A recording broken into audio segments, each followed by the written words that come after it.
frog, baka they will strike. Kakagat sila bago sila maluto, di ba? So parang my sense is, it's worth looking at this and, you know, wondering maybe it's an more open-ended situation than predetermined. Kasi nga all the cards are with Marcos in theory.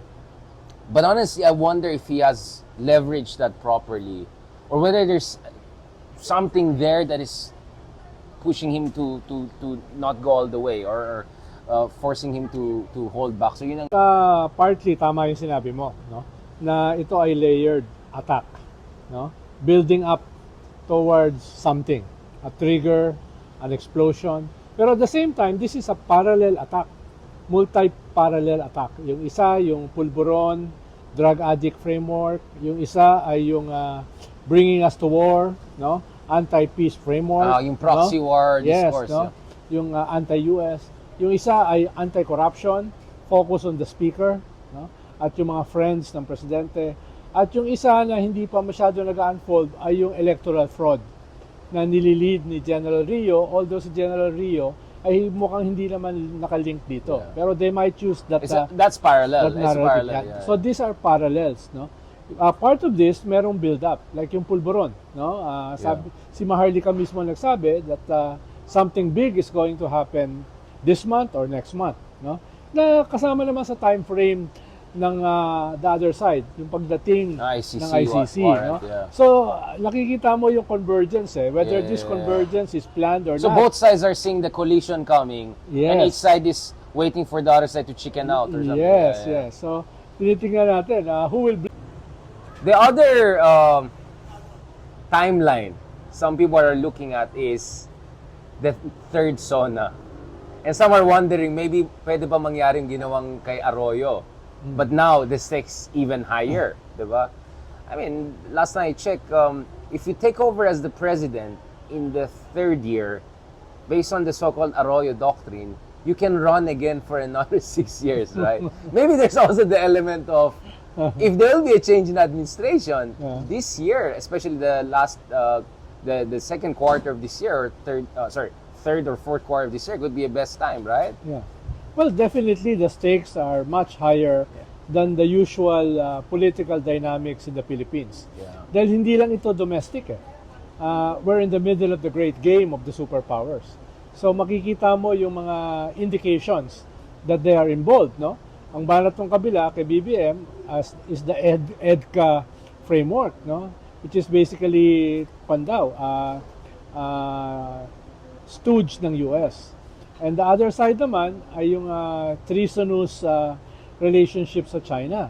So, the domestic lines are drawn, pero malinaw that the domestic is also geopolitical. The domestic is also international. Kaya definitely, tama ka, that the stakes are high. No? And because the stakes are high, ay marami rin yung mga new elements na papasok dito. Unlike ng mga previous political dynamics ng mga political actors, opposition, administration, no? Kaya very interesting itong mangyayari. Not in the next few years, but in the next few months. Right. No?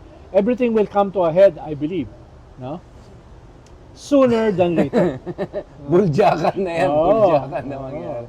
At yung mga kinikwento natin mga marites, ay mukhang nagkakatotoo na. Self-fulfilling marites ang technical term dyan. Kahit may nuances yung ating mga marites, kahit may mga differences yung ating direction, mukhang yung general frame is happening. No, the general frame, no? Yeah, I think we correctly read the direction of the wind, no? It's just a matter of how fast things will how quick the storm will hit the ground or kung magaganon. Hindi, at saka ang nakakatawa ay yung landfall para yung mga political actors ay pumapasok do sa frame na predict natin. Halimbawa, the First Lady doing this interview with Tonying, the Vice President answering the First Lady, the President answering also both the First Lady and the Vice President. Tapos ngayon, yung binubuong ruling coalition ng presidente, no? At itong scaling up ng attack kay Digong at sa kanyang mga political allies. So, lahat ito ay pumapasok sa general frame na pinag-usapan natin a year ago. Exactly. Of course, I understand maybe some side. Kasi labanan to ng whether never Duterte ka or never Marcos. And mukhang mas maraming never Duterte ngayon kasi medyo mas fresh yung wound, di ba? From the Duterte years. Ang tingin ko naman, so of course, the next question will be, let's say, mangyari itong bardagulan na ito. And of course, if you were to bet, you would bet on the administration because they have the resources, they have the alignments, they have the superpower behind them, And medyo sabog din eh. In a sense, like, ang daming mga rallies na inorganize yung mga Duterte side, di dumalaw. Tapos ngayon si Kibuloy, hindi natin, The Bulacan rally, yeah, the exactly. infamous. Ang daming, di ba? Daming supply. Tapos si Digong hindi sumisipot sa sariling press conference.